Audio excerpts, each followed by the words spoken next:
Hey friends, Will here. No video last week, sorry about that. I was actually on holiday for a family wedding in Rhodes, one of the Greek islands. Had a lovely time. Back now, so back to it with a new video for you. And this week I want to talk about a couple of things which I took on holiday with me, which just made for a really great little sort of travel photography kit. So yeah, that's what we're doing. Bits for travel photography. Let's do it.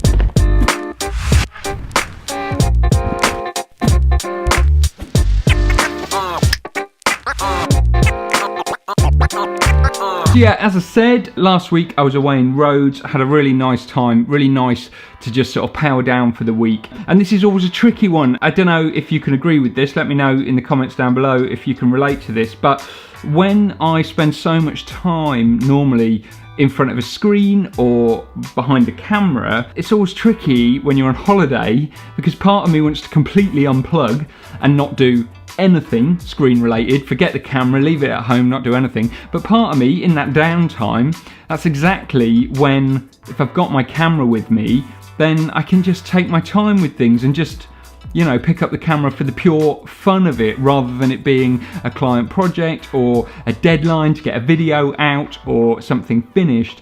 You know, it's just nice to just take a wander down to the beach, find something that you like and take a few pictures for the fun of it. And actually I find that quite relaxing. But with that comes the challenge of what do you take? You know, you see all of these sort of travel gear videos on YouTube, and generally these people are packing quite a lot of equipment because they're traveling with the sole purpose of capturing content, photos, video, whatever that might be. And I always think, well, I don't want to take all of that with me.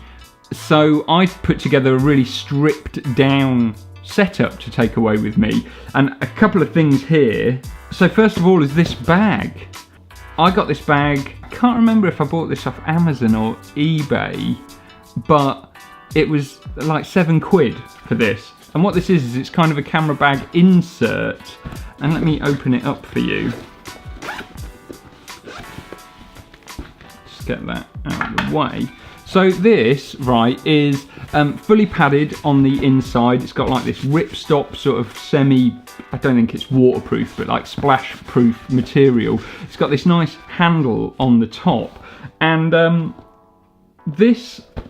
bought this because what it means is I can stick this in any other bag and it just kind of makes any rucksack or backpack into a camera bag. And I sort of got this a little while ago just because it was handy for if I just need to take a camera into work or something like that. But actually I sort of challenged myself that if I was going to take some camera equipment on holiday with me, then I was going to make sure that it all fitted inside this one bag. And that's what I did. It was really great. I took like a small checked bag on holiday with me, and then I had my hand luggage, which was just a normal rucksack, and in there I just popped this in the bottom of that and kept that as my hand luggage. And inside here I had my GH5, the 12 to 35mm lens, and the 42.5mm 1.8 little portrait lens. I had the battery charger and a spare battery and a couple of filters for my lens, and that was it really, and that's all I needed. The next bit that kind of came to mind for me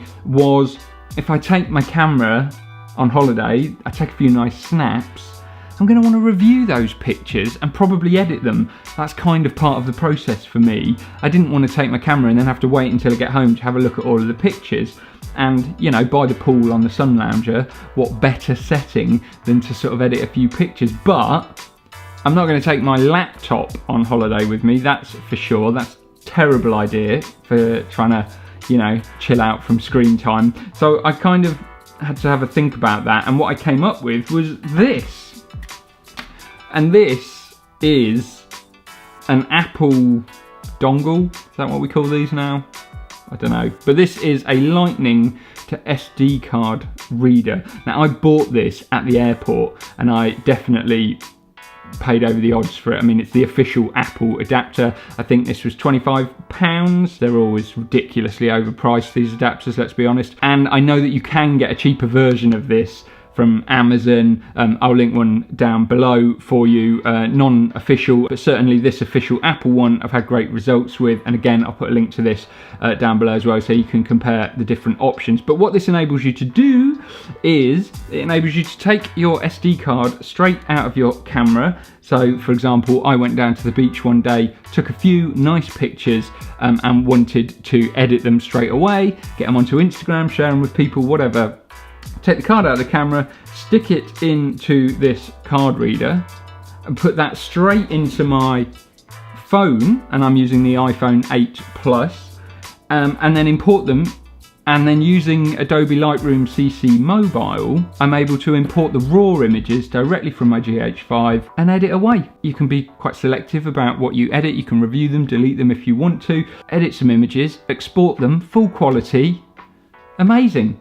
So it was really nice to be able to do that. Now, one caveat is this SD card that I use, I've got two of these, they're 128 gig SanDisk Extreme Pros. This is what I tend to use for most of my stuff with my GH5, unless I'm filming in silly cine 4K 400 megabit, but that's probably a topic for a separate video.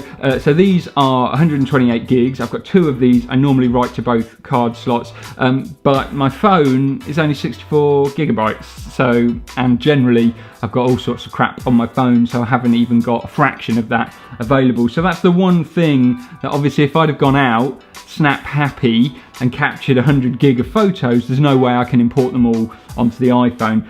But for a few holiday snaps, actually it was fine. I maybe went to the beach, I took maybe 100 photos over the course of an hour or so, got back, selectively imported the ones that I thought were keepers or worth review, and then was able to edit them, export my edited photos, and then delete the raw photos. And then if I'd have gone out again, I would have still had plenty of space on my iPhone to import another load of photos. So yeah, it was just a really nice way of still being able to take photos while I'm on holiday, still be able to edit them and publish them and share them with people, but without needing to take the laptop. And yeah, this bag, no carriage really to put that in my hand luggage, and I say that was like £6 or £7.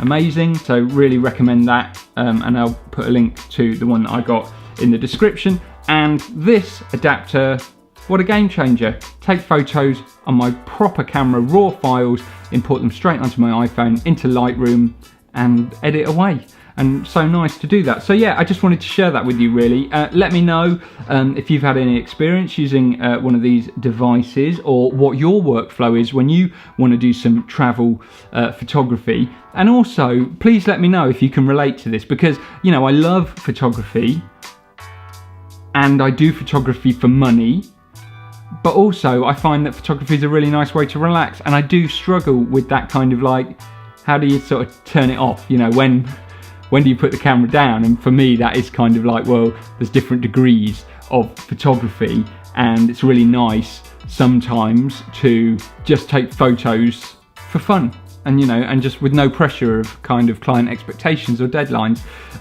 So yeah, I'm really interested to know what you think of that, or whether you just say no, put the camera down, leave it at home, have some time off or whatever. But for me, I find it really nice and relaxing and nice to do that. So to be able to do it in a slightly more stripped back way, without all of the screens and equipment, yeah, I just thought that was quite nice. So that is it for today. Hopefully you got something interesting. Check out the links in the description for the bits and pieces that I mentioned about. Let me know what you thought, and yeah, I'll see you next time.